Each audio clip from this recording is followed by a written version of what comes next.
Thrissur coastal மேரத்தானுக்கு prepare பண்ணிட்டு இருக்க சீரீஸில் இன்னைக்கு டே 3. இன்னைக்கு நம்ம ஷெட்யூல் படி 7 கிலோமீட்டர் ஈஸி ரன். நான் எப்பவுமே வந்து ட்ராக் பண்ணுறதுக்காக ஃபோனை கையில் வச்சுட்டே நான் ஓடுவேன், ரன்னிங் பேஸ் ட்ராக் பண்ணுறதுக்காக. இன்னைக்கு ஈஸி ரன் அப்படிங்கிறனால சரி ஃபோனை வந்து பாக்கெட்டில் வச்சுட்டு கொஞ்சம் கையில் ஃப்ரீயாக வச்சு ஓடலாம் அப்படின்னு சொல்லிட்டு ட்ரை பண்ணேன். ரொம்ப நல்லா இருந்துச்சு ஃபோன் கையில் இல்லாமல் ஓடுறது. ஈஸி ரன் அப்படிங்கிறனால ஃபோனை பாக்கெட்டில் வச்சுட்டு ஓடினேன். என்னோட ஈஸி பேஸ் வந்து 7 அரௌண்ட் 7ல் ஓடினா 7:15 அது வந்து என்னோட ஈஸி பேஸ்.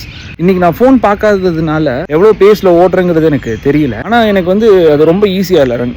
கொஞ்சம் ஈஸிக்கு கொஞ்சம் மாட்ரேட்டாக இருந்துச்சு, ரொம்ப ஈஸியாக இல்லை. நான் சரி ஃபோன் பார்க்காம ஃபுல்லாக முடிச்சுட்டு எவ்வளோ பேஸில் ஓடி இருக்குன்னு பார்க்கலான்னு சொல்லிட்டு நான் செக் பண்ணேன். ரொம்ப ஆர்வத்தில் தான் செக் பண்ணேன். பார்த்தா சர்ப்ரைசிங்லி நான் வந்து 6:30 பேஸ்லேயே வந்து நான் கிட்டத்தட்ட 5 கிலோமீட்டர் நான் ஓடிருக்கேன். எங்கெல்லாம் எலிவேஷன் இருந்துச்சோ அங்கே மட்டும் என்னோடய பேஸ் வந்து 7 இல்லை 6.48 அந்த இதுக்கு போயிருக்கு. ஓவராலாக 6:40 பேஸில் இன்றைக்கி நான் 7 கிலோமீட்டர் ஈஸி ரன் முடிச்சிருக்கேன். ஃபோன் பார்த்துட்டு ஓடும்போது நம்ம பேஸ் செக் பண்ணிட்டு நான் ஓடும்போது எனக்குள்ளே இருக்கிற ஒரு பயமாக என்னன்னு தெரியல. இப்போ நான் ஒருவேளை 6:30 பேஸில் நான் ஓடுறேன்னா 6:30 பேஸில் ஓடுறோமா நம்மளால் அதிகமாக டிஸ்டன்ஸ் கவர் பண்ணிட முடியுமா? ரொம்ப அதிகமாக இல்லை சொல்கிறேன், ரொம்ப கஷ்டப்பட்டு ஃபினிஷ் பண்ணுற சூழ்நிலை ஆயிருமோ அப்படிங்கிற ஒரு பயத்திலே வந்து நம்ம பேஸ் டவுன் பண்ணி ஓடிட்டு இருந்தேன்.